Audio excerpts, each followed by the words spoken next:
Ya.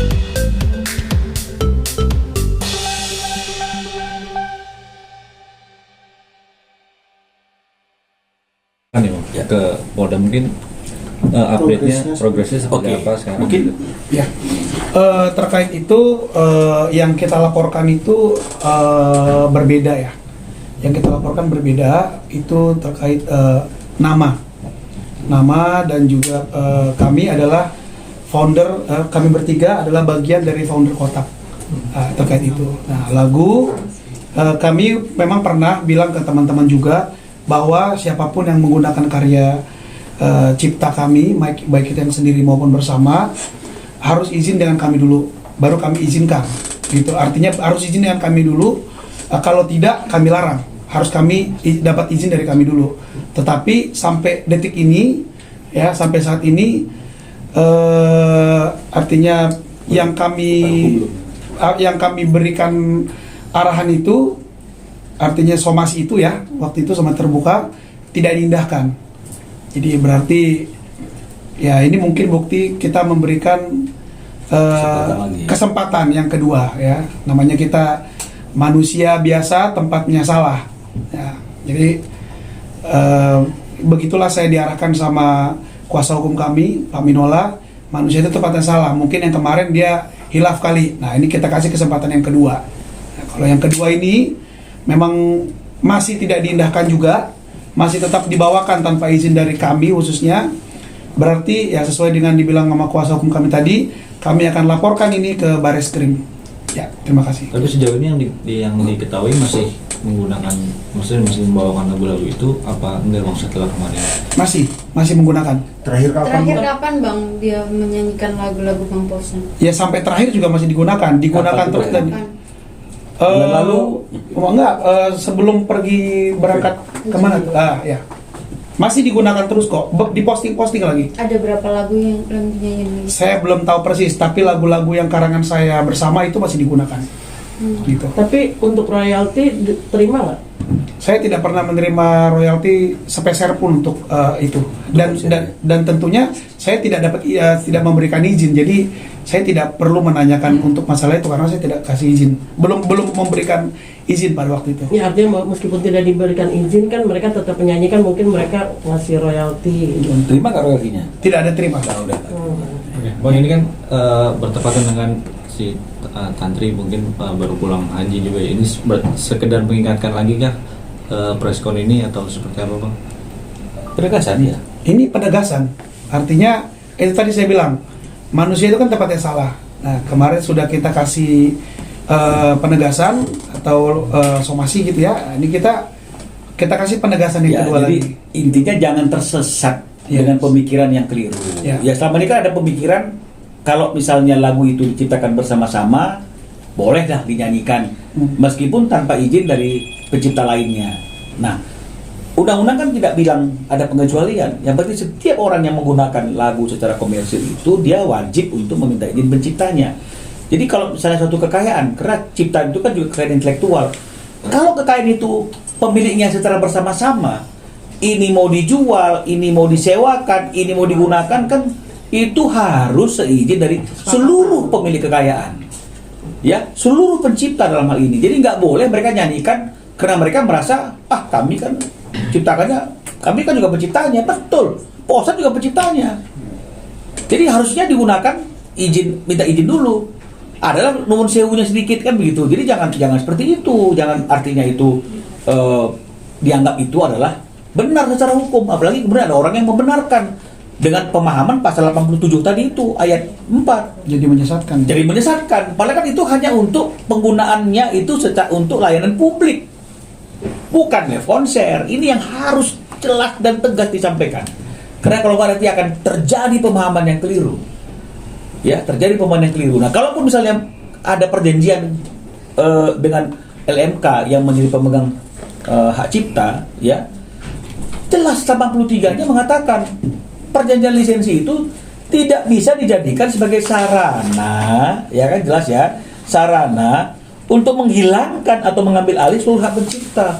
Jadi seolah-olah udah LMK yang berhak menentukan secara otoriter gitu. Karena kan bagaimanapun LMK itu kan mendapat kuasa dari pencipta. Nah, jadi ini yang kadang-kadang ada suatu pemahaman kalau sudah LMK pencipta itu udah nggak ada gunanya. Ini yang nggak boleh. Ini artinya kita mencuplik undang-undang yang kita anggap menguntungkan kita dengan penafsiran yang salah dan keliru lagi. Wah, ini yang jangan sampai, karena pencipta itu pemilik kekayaan intelektual yang dilindungi oleh undang-undang. Oke, ada pertanyaan lain? Bang, kan ini kan terkait dengan tadi tidak dibayarkan royalti ya. Nah, kalau misalnya dihitung semua diakumulasi sampai berapa sih keluarga? Jadi gini. Iya. Jadi gini. Mekanismenya itu kalau sebelum menggunakan secara komersil dalam pertunjukan ciptaan atau live konser itu dia mengikuti tatanannya, dia minta izin, nggak mau sama penciptanya, tapi dia meminta izin kepada pemegang hak cipta. Dalam hal ini LMKN, maka keluar lisensi. Tapi ingat juga, pemegang hak cipta juga nggak bisa langsung menghilangkan hak daripada pencipta. Jadi kalau pencipta bikin note, misalnya seperti itu juga harus dipenuhi, diindahkan. Jadi kalau misalnya dia bilang itu ada catatan khusus, nah ini kan juga harus diperhatikan. Yang bilang saya bukan pasal 83, pasal 82 ayat 3. Nah, jadi kalau misalnya itu dilakukan, keluar lisensi, dia konser, maka hitungan royaltinya itu kan sebelum diubah, karena masih belum diubah, 2% dari total produksi atau tiket. Itulah biayanya. Tapi kalau sudah terjadi pelanggaran, digunakan, tidak ada izin, maka yang berlaku kan ketentuan pasal 113 ayat 2. 3 tahun penjara, denda ganti ruginya 500 juta. Nah, jadi kalau sudah terjadi pelanggaran, kan nggak mungkin lah hitungannya ke 2%. Hitungannya ya ke denda yang ditentukan oleh undang-undang.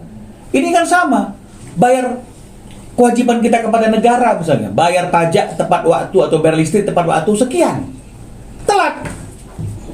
Kan gini, bayar pajaknya selambat-lambatnya tanggal sekian, bayar listrik selambat-lambatnya tanggal 20. Lu telat. Telatnya setahun misalnya. Masa lu mau bayar sesuai dengan nilai listrik yang normal? Ya ada dendanya. Ini juga seperti itu. Kalau kamu tidak lakukan sesuai dengan aturan yang ada, berarti kan sudah terjadi pelanggaran. Kalau sudah terjadi pelanggaran, maka satu kali menggunakan lagu tanpa izin, dendanya adalah 500 juta. Kemauannya Posan? Bukan. Kemauan Pare? Bukan. Undang-undang yang bilang. Jadi jangan salah. Sehingga akhirnya kemudian masyarakat memusuhi pencipta. Jangan begitu. Ini aturan yang ditegakkan. Apa kita mau negara kita tidak lagi dilandaskan kepada aturan dan perundang-undangan? Suka hatinya kita aja. Kalau kita senang boleh dilanggar. Jangan begitu loh. Ya. Oke, jelas Mbak ya. Nah, oke, ada pertanyaan lain. Oke, mungkin dari Posan sendiri gimana Posan merasa sejauh ini kan merasa artinya ini nggak sih kecewa bangetnya seperti apa sih? Karena kan ini bukan pertama kali. Iya. Gitu loh. Nah, artinya kalaupun misalnya ada dikasih kesempatan lagi sementara mereka sendiri ya masa bodoh amat gitu loh. Iya. Itu gimana buat Posan? Nggak hal sikap apa sih yang mungkin yang selain ini gitu loh? Ya, kalau dibilang kecewa ya tentunya sangat kecewa. Banyak hal yang kerugian yang terjadi pada diri saya, terutama hak moral saya itu sudah sangat terinjak-injak. Karena tidak disebutkan Karena tidak disebutkan siapa penciptanya, itu pernah terjadi dan pernah diposting sama mereka. Lalu terutama hak ekonomi, ya. Orang yang di belakang saya kan banyak, artinya ada anak saya, ada istri saya, ada orang-orang yang saya hidupkan.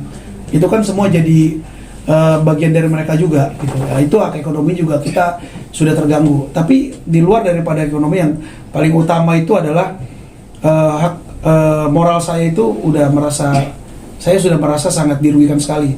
Karena bikin satu karya itu, kita menciptakan dari yang nggak ada menjadi ada. Itu bukan hal yang mudah gitu. Benar kata Pak Minola tadi sebagai kuasa hukum kami, ya kalau mau ya, kalau memang merasa hebat ya kalian nyanyikan aja lagu yang bukan lagu yang ada sayanya gitu.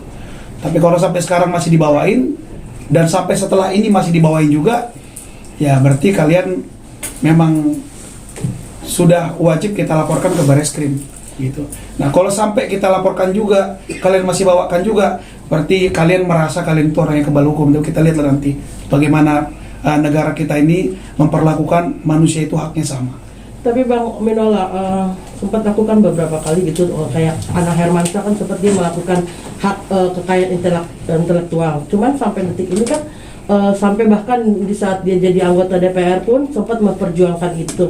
Tapi tetap dari pihak manapun, tetap tidak ada ininya. Itu seperti apa Bang? Mungkin Ya. dari Abang sendiri yang bisa menjadi pelopornya. Jadi gini, pertama adalah pemahaman. Ya. Sampai hari ini masih ada pemahaman yang berbeda ya terkait dengan undang-undang hak cipta ini. Ya buktinya sekarang aja masih banyak dualisme pendapat gitu.